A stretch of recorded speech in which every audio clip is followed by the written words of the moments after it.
Salut, c'est l'infirmière. Et elle n'est pas vaccinée, l'infirmière. Donc là, vaccin obligatoire, on nous enlève notre salaire et il y en a même qui ont proposé des peines de prison si on se fait pas vacciner. Vous vous rendez compte qu'en fait, si on tient tout bon, le système sanitaire français se casse la gueule et vous vous soignerez tout seul, vos sondes urinaires, vous les mettrez tout seul, vos prises de sang, vous les ferez tout seul. Et puis si ta grand-mère a la peur dans les pattes parce que tu vas la voir qu'au moment des étrennes, bah, pour une fois, tu seras obligé d'aller la voir parce qu'il n'y aura plus d'infirmières pour s'occuper d'elle, plus d'aides-soignants, il n'y aura plus rien. On refuse de faire les vaccins, on n'a pas tous les mêmes raisons, on va pas cracher sur ceux qui le font. Moi personnellement je le fais pas parce qu'on n'a pas de recul sur ce putain de vaccin. Il y a eu des médicaments comme la dépakine, le thalidomide, on s'est rendu compte 20-30 ans après qu'il y avait un problème. Et là on nous demande dans 1 an et demi de dire ouais on le prend. Donc là clairement moi le vaccin je le ferai pas, tant pis, vous vous soignerez tout seul, moi je rends ma bouse, je n'ai ras le bol. Et vous savez quoi, là c'est terminé, renseignez-vous sur l'expérience de Milgram en sociologie, l'obéissance à l'autorité, vous allez apprendre plein de trucs. Allez, salut.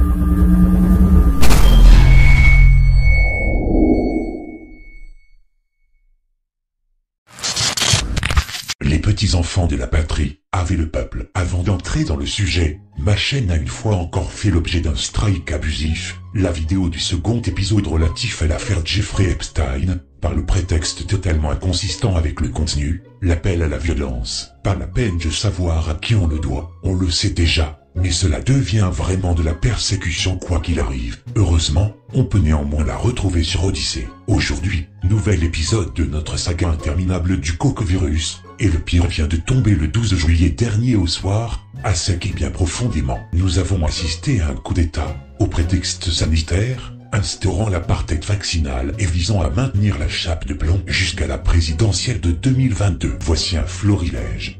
Et je veux aussi être clair, je ne rendrai pas la vaccination obligatoire. Dès le 21 juillet, le pass sanitaire sera étendu aux lieux de loisirs et de culture. Concrètement, pour tous nos compatriotes de plus de 12 ans. Il faudra, pour accéder à un spectacle, un parc d'attractions, un concert ou un festival, avoir été vacciné ou présenter un test négatif récent.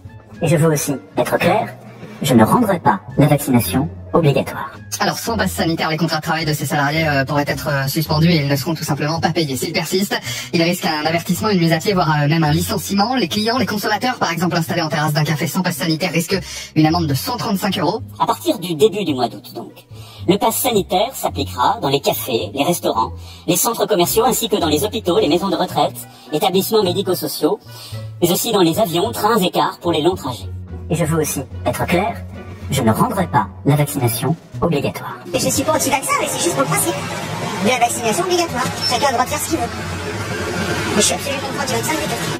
Là encore, seuls les vaccinés et les personnes testées négatives pourront accéder à ces lieux, qu'ils soient d'ailleurs clients, usagers ou salariés. Et je veux aussi être clair, je ne rendrai pas la vaccination obligatoire. C'est quand même une prise de nos droits, on n'a pas le droit de pouvoir circuler librement. Pour moi, c'est inconcevable. Non, je suis vraiment contre. Là, pour l'instant, je suis pas vacciné, donc je le ferai pas. Voilà, obligatoire. Si vous retournez au travail et vous n'êtes pas vacciné, eh bien, on ne vous paiera pas tant que ça n'est pas fait. Et puis, au bout d'un certain temps, on vous vire. Non, faut arrêter, faut reprendre un peu, faut se poser un petit peu et respecter les salariés. Les salles de cinéma, c'est le succès du déconfinement. Près de 20 millions de spectateurs, un cluster dans nos salles. Le port du masque obligatoire est totalement respecté. Je peux vous assurer que mes collègues font la chasse en permanence. Et là, tout d'un coup, dans une semaine, il faut qu'on ait le pass sanitaire de tout le monde. Mais comment je fais pour le vérifier? Comment je fais avec mes salariés qui sont pas vaccinés? J'ai pas le droit de leur imposer la vaccination. Comment je fais? Mais comment je fais? On m'a jamais fait faire ce que je voulais pas faire, donc j'enverrai ma lettre de démission et puis c'est tout. Et ce dès cette semaine, car pour lui, face à l'évolution des pardons, cette vaccination est inutile. Ça sert pas à grand chose de se faire vacciner pour quelque chose qui sera peut-être à recommencer complètement dans 6 mois ou dans 1 an. Je vais pas me faire vacciner 50 fois en 3 ans. Donc c'est pas comme ça qu'on fait avancer les choses. On peut pas, c'est pas sous les coups, on fait accepter les choses. C'est pas sous la crainte, on fait accepter les choses. C'est par des méthodes pédagogiques. Fabien, lui, trouve la mesure stigmatisante, mais l'infirmier à domicile se fera vacciner. Puisque on interdit d'avoir un choix et qu'on m'oblige à me vacciner, effectivement, malheureusement, je n'ai pas d'autre choix que de le faire. Je trouve pas ça très normal de rendre la vaccination obligatoire parce que chacun devrait être libre de choisir s'il veut se faire vacciner ou pas. Après, voilà, là, c'est pas obligatoire, mais tout le monde va y être contraint plus ou moins si on veut retrouver une vie normale. L'obligation paraît pourtant irréalisable pour certains professionnels vaccinés, comme dit Recorbet, représentant de la Confédération des syndicats médicaux français. Avant d'obliger, il faut avoir travaillé le dossier et savoir comment on va obliger. Imaginons à l'ordre des médecins qu'un médecin non vacciné passe à l'ordre des médecins et qu'on lui dise vous risquez une sanction d'interdiction d'exercer. C'est inimaginable. Sacré nom de Dieu. Dieu de Dieu. Bon Dieu de bon Dieu. C'est ce que l'on appelle une dictature sanitaire, et même une ségrégation sanitaire d'une violence inouïe. Mais avant d'aller plus loin, il suffit de se rappeler de la dernière couche de propagande avec l'autre huileux de Emmanuel Léchipre, qui s'était complètement lâché pour forcer les gens à se faire vacciner.